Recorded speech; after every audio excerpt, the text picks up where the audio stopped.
Hey, Joel here. This is a response to TheGrecianThunder's first thread, and first I'd like to thank everyone who has subscribed so far. It's really great just to know you're interested in stuff, and I'm just glad to be a part of the violent community. Anyway, we're listening to Weed Eater's newest album, Jason the Dragon. This came out in just this year, 2011, and I'm digging it a lot. Definitely some great Southern style sludge. A lot of people don't like the filler tracks, but I definitely like it. Definitely have a unique feel to it. So, and I guess that kind of answers your third question of new bands that kind of getting some hype lately. They're definitely one of the best sludge bands. So, all right. Well, let's start off with the first question. And I picked three. It was kind of hard, and you know, there's so many albums inspire me in different ways, but I guess these three albums are kind of landmarks that have really made me think differently about music and how I write it and how I listen to it. So, first one is Iron Maiden's Seventh Son of a Seventh Son. This is probably my favorite Iron Maiden release. This is why I picked it. But they were definitely the first metal band that I ever listened to, and they definitely got me into metal, which has kind of become an addiction. But they also, I picked this because this record has so many just great riffs, and it kind of inspired me to play guitar. Back when I was probably 14, I listened to this album, and it made me want to play guitar, and I went on to some tabs, and I looked them up and decided to play some Iron Maiden songs, and those are the first songs that I ever learned. So this album pretty much just inspired me to play guitar and listen to metal. So this is definitely a very inspirational record for me. Next one is Dope Smoker. I think I listened to this probably for the first time 2 or 3 years ago. And before that, I was just kind of into music that was fast and aggressive and, just had something to say, and, I could just kind of feel it. But this was definitely different for me. Very slow, long, repetitive. And I didn't get it at first, didn't really like it at first. But I think this album taught me that some songs aren't considered songs. They're considered experiences, and this is an experience. It just takes you so many places with the lyrics that they have, with the, with just the music,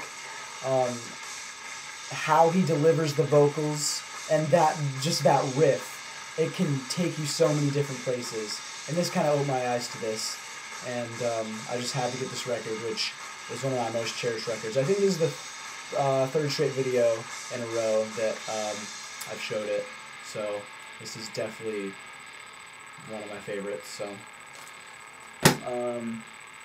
this album, Dark Side of the Moon, is such an inspirational record for so many people, and it pretty much just inspired me to listen to music and to love music. This is what showed me what music can be, what music can do, feeling wise, and in the message that it can convey. I listened to this record years ago for the first time, and I still love it equally as much. And it's hard to just kind of put my feelings towards this record into words, but this is such an inspirational record for even in my writing, for my band. Just I take so many elements from Dark Side of the Moon and Pink Floyd's other albums. This is definitely their magnum opus and one of the best albums ever created, ever, without a doubt. So the next three are disappointments. First, I'm going to go with Albert King's Masterworks. I picked this up in a giant jazz record store in Chicago that had so many stuff, and I got this in the, there was this kind of shelf that had, you could pick 3 records for $1. So this was 33 cents. And, I mean, how could it disappoint you with 33 cents, you know? I'm paying 33 cents for it. But I put on this record, and I loved it. Like, I love, this guy's a jazz guitarist, as you can see right there. And it's just great Chicago jazz, and I love it so much. But, the thing that disappointed me is, it's a 2 LP set, and it only came with 1 LP. I want to hear the other one so bad, because I love this. I think it's side 3 and 4 came in this, and I want side 1 and 2. I want to hear this, because this is definitely some quality stuff. And, I don't know, it kills me that I can't listen to the first half.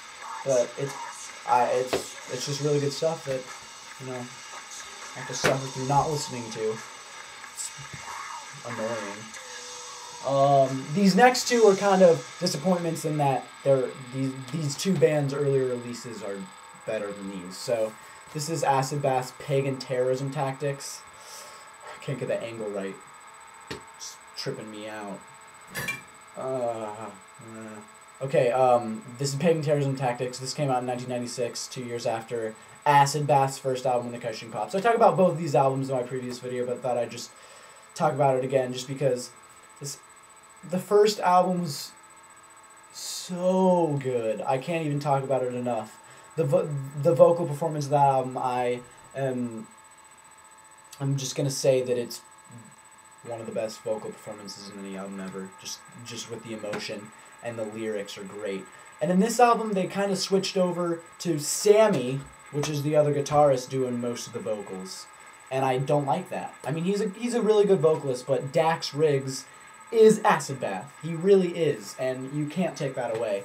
And this isn't as raunchy, doesn't have as good of riffs. The lyrics aren't quite as good, and it's just a disappointment because I listened to When the Kite String Pops first, and I was like, oh, I need to check out Pagan Terrorism Tactics, and my expectations were just really high, and I guess my expectations weren't met.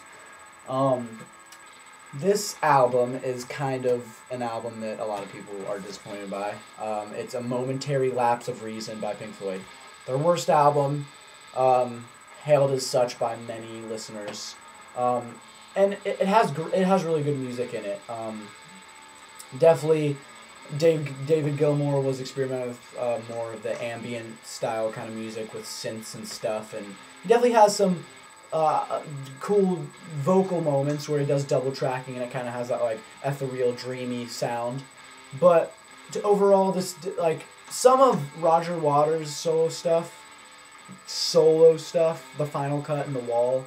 Both of those I really love. I really love those records. The Final Cut's kind of underrated in my opinion. But she seems kind of uninspired and doesn't sound like the Floyd to me. And I don't know.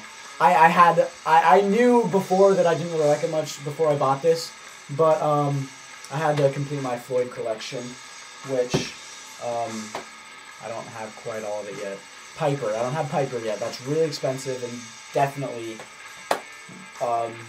maybe my favorite Pink Floyd record behind Dark Side of the Moon. So anyway, next question is, what have I been grooving to lately? And to answer that, I'll just rattle off some bands, not talk much about them. I've been really getting into some psychedelic music, and, you know, it's more trippy than me changing clothes. So yeah, it's that trippy. Anyway, I've been really getting into the old stuff, but definitely the neo-psychedelic scene has been appealing to me lately. I'm liking some bands like Dead Meadows, one of my all-time favorites. Darker My Love's self-titled album's really good. Bardo Pond, their recent release, is really good, and Amanita, which is one of their earlier releases. And Mammatus, Dragon of the Deep, Astra, The Weirding, it's just great stuff. And also Jeffrey Corbin turned me on to this album, First Utterance by Comus, and I've been loving that. Such a trippy album, but that's from the 70s, some really cool acid folk.